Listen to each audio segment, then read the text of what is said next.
इतना अवसर मिला उनको बोलने का, और उसके बाद मुख्यमंत्री ने उठ करके बोले कि 2 दिन सदन है, चलने दें, चुनाव में फिर चले।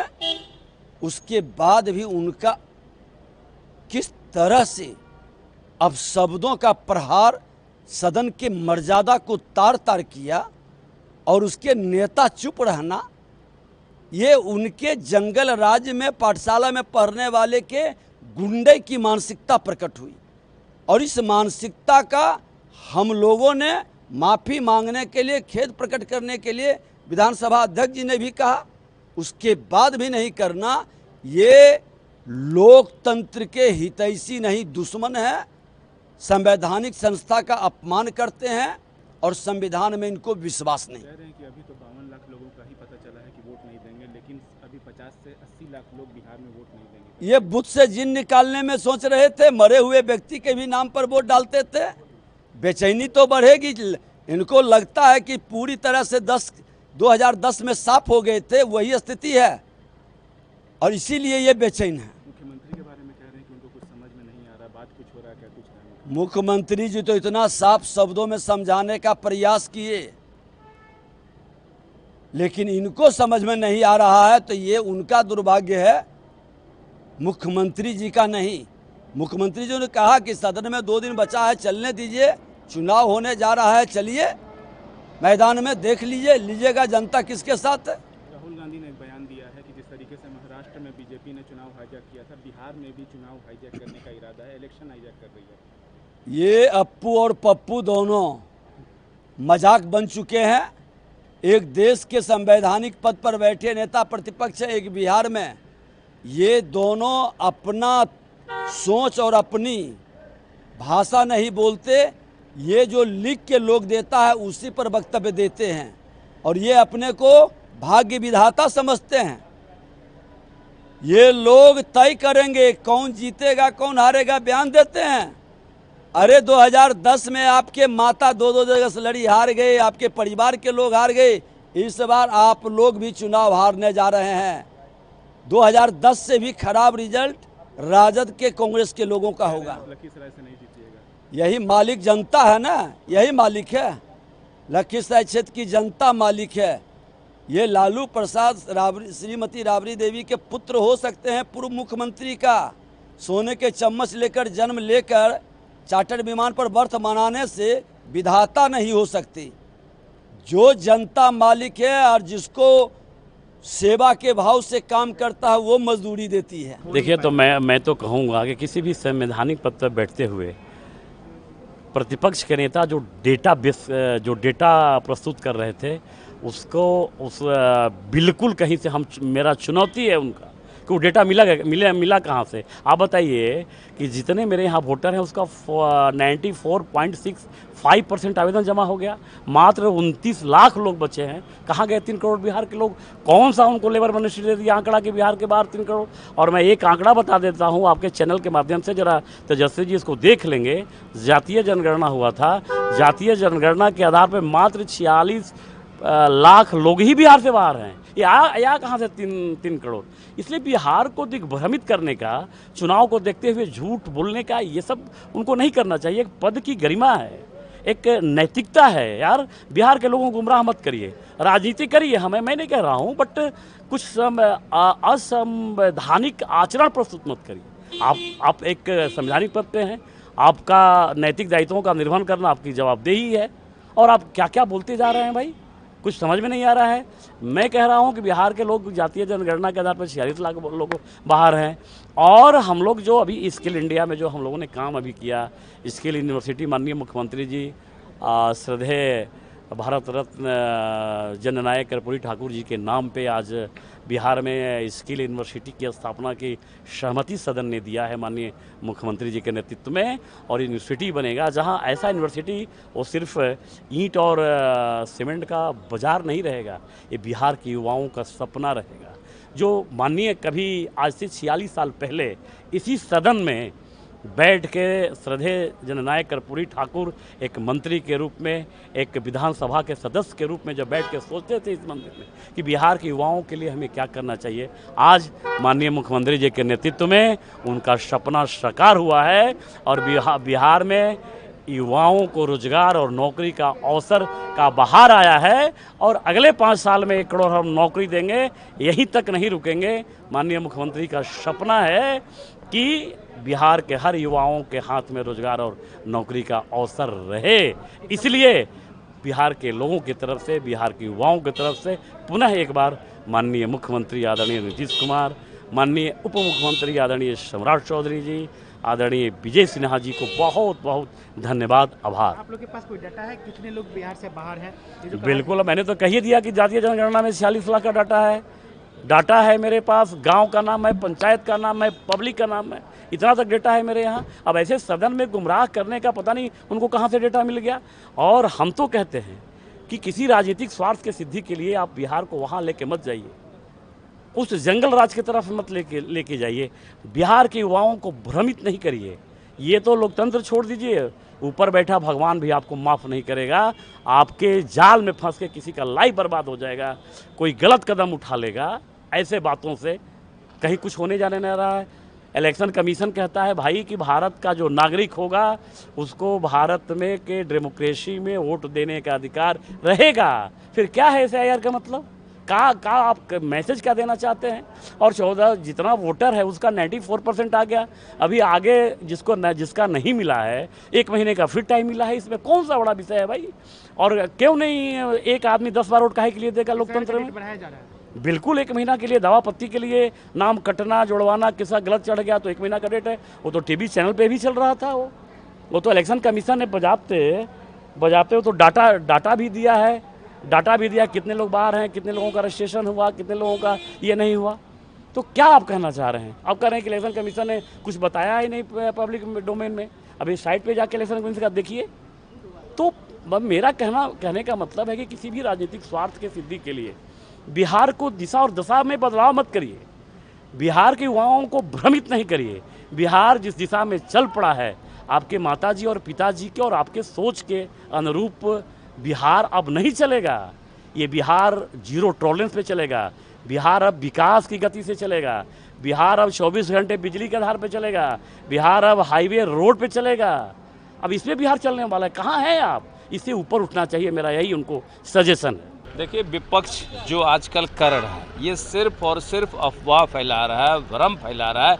इनके पास कोई काम नहीं, क्योंकि विकास का काम NDA की सरकार कर रही है, बेहतर काम हो रहा है, जनाधार मजबूत हो रहा है। तो इन लोगों को बेचैनी छूट रहा है। ये लोग परेशान हो रहे हैं कि इतना बेहतर काम क्यों हो रहा है। अब चुनाव आयोग पे हल्ला कर रहे हैं। भाई, चुनाव आयोग तो अपना काम कर रहा है। जब चुनाव होता है तब संशोधन होता है। क्या कोई आगे किन्हीं का डेथ हो जाएगा, नाम तो कटेगा। कोई नए वोटर आएंगे, उनका नाम जुटेगा। और जो फर्जी वोटर है उनका नाम तो कटेगा ही कटेगा।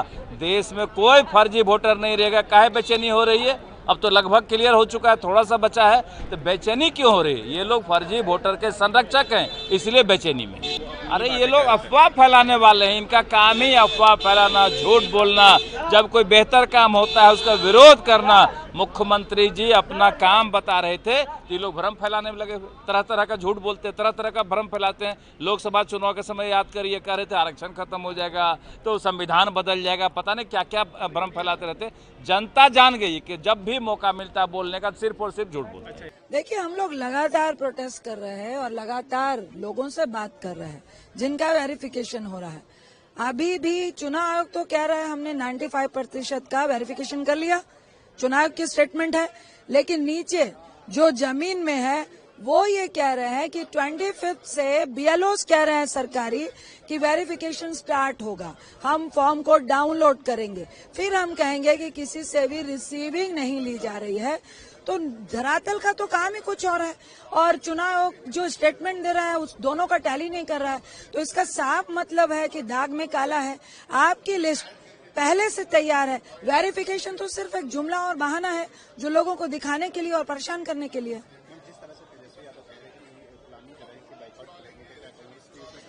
देखिए, ये हमारी पार्टी तय करेगी, लेकिन निश्चित तौर से पूरा इंडिया गठबंधन गुस्से में है, यह लोकतंत्र की हत्या है, यह संविधान के खिलाफ है। आप लोकतंत्र में डेमोक्रेसी का वोटर राइट छीनकर आप तो उनका लोकतंत्र का राइट ही छीन रहे हैं। ये तो हमारा अधिकार है ना, हमको भाजपा को मत देना है कि इंडिया अलायंस को मत देना है, किसी भी पार्टी को मत देना है, तो निश्चित तौर से जो तेजस्वी जी भी कह रहे हैं वो तो हमारी पार्टी निर्णय लेगी। लेकिन राहुल गांधी जी तो कंटिन्यू पहले से ही इसका विरोध कर रहे हैं और ये बहुत ही गंभीर मसला है कि जब वोटर का राइट ही एक तरह से आप जब्त कर लेंगे तो फिर वोट देने का और चुनाव कराने का मतलब ही क्या रह जाता है।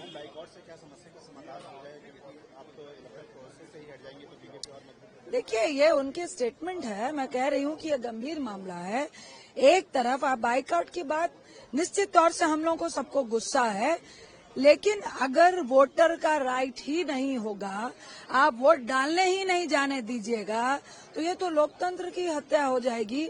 तो चुनाव का क्या महत्व है, चुनाव का मतलब क्या है, डेमोक्रेसी का मतलब ही क्या है। सदन की अपनी एक व्यवस्था है और संवैधानिक और लोकतांत्रिक व्यवस्था से सदन चलता है। इसलिए सदन में असंसदीय भाषा का प्रयोग किसी भी तरह से उचित नहीं है। इसीलिए मैं सभी दल के लोगों से अनुरोध करूंगा कि सदन को मर्यादित तरीके से चलाना चाहिए और संसदीय भाषा का उपयोग नहीं होना चाहिए।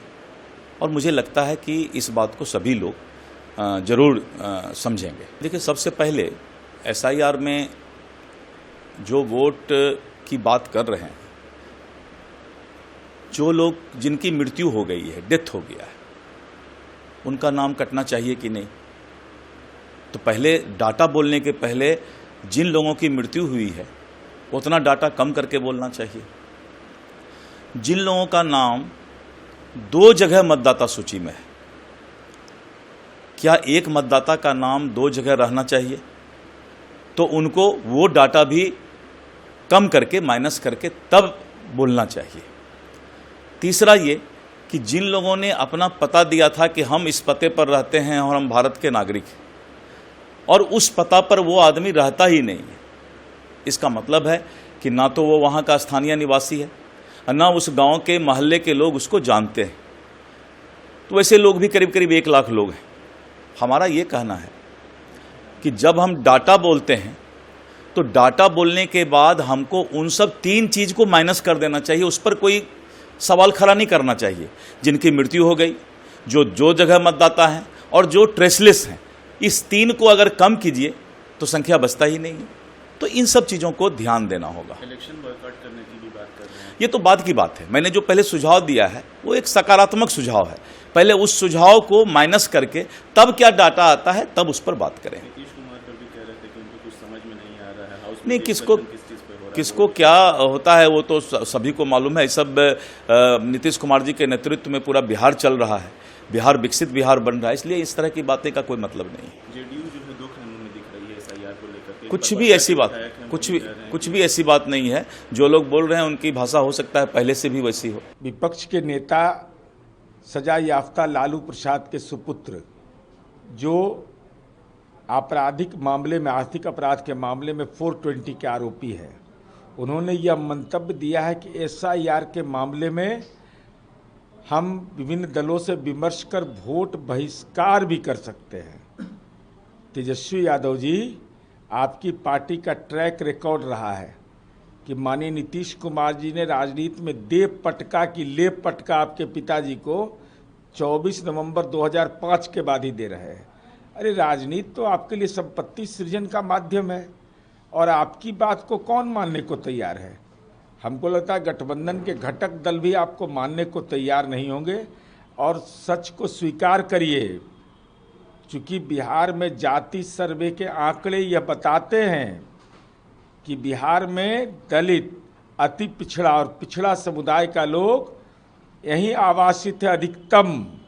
इसलिए फर्जी आंकड़े के सहारे आप समाज में भ्रम पैदा करने की कोशिश करते हैं। तो यह हम आपसे अनुरोध करेंगे, कह रहे आपको नेता तो कोई मान ही नहीं रहा है इंडी गठबंधन में। अब वोट बहिष्कार की बात, अरे वोट का अधिकार डॉक्टर भीमराव अंबेडकर ने दिया है। आपके पिता को चुनाव नहीं लड़ने का आदेश कोर्ट ने पारित किया है, तो अपने आप भुक्तभोगी है तो समाज भी भुक्तभोगी हो जाएगा। खबर पर कोई इस सूत्र पर हम लोग कोई भरोसा नहीं करते हैं और इस संबंध में हम लोग को कोई जानकारी भी नहीं है। हम लोग का दिल्ली से टावर भी नहीं मिला हुआ है। मैंने अगर बनाए जाते हैं तो कैसे चेहरा? अब यह कहाँ को भाई, हम जननायक कर्पूरी ठाकुर जिनको माननीय लालू प्रसाद जी ने जीप पर चढ़ने लायक नहीं माना था और माननीय नीतीश कुमार जी ने उनके नाम पर विविध संस्था, तो कौशल विकास विश्वविद्यालय बन रहा है, भारत रत्न आदरणीय नरेंद्र मोदी जी ने दिया। अब उपराष्ट्रपति का पद बड़ा महत्वपूर्ण होता है। अब इस संबंध में कोई हमको न औपचारिक जानकारी दी गई है न औपचारिक जानकारी मिलेगी। जो लोग यहाँ सलाह दे रहे हैं वो मतदाता भी नहीं है। मतदाता तो संसद के सदस्य होते हैं राज्यसभा के, इसलिए उस बयान का कोई तुक नहीं है। जेडीयू में भी एसआईआर को लेकर दो भाग है। संजीव कुमार हैं जो एमएलए हैं, गिरधारी यादव जो एमपी हैं, उनको विरोध है इसको लेकर। अब विरोध करने का किसी को अधिकार है, लेकिन एसआईआर के सवाल पर हमारी पार्टी बूथ लेवल एजेंट बहाल कर के बूथ लेवल एजेंट 2 की प्रक्रिया में लगी हुई है। तो हम अपनी चिंता इस रूप से व्यक्त कर रहे हैं कि हर एक मतदाता को हम इनरोल करें। अब कुछ लोग का इनरोलमेंट दूसरी जगह अगर हो रहा होगा पॉलिटिकल, तो हम नहीं जानते। ये जो बातें कही जा रही हैं कि हाउस किसी के बाप का है, अपने भाई वीरेंद्र ने इसको अपोलाइज करने से इनकार कर दिया। ये बिल्कुल दुखद बात है और मुझे पीड़ा इस बात की है कि तेजस्वी यादव ने इसकी पुष्टि कर दी। तो आपके राजनीति का यही तरीका है। आपने राजनीति में एक सामंत हो गए हैं।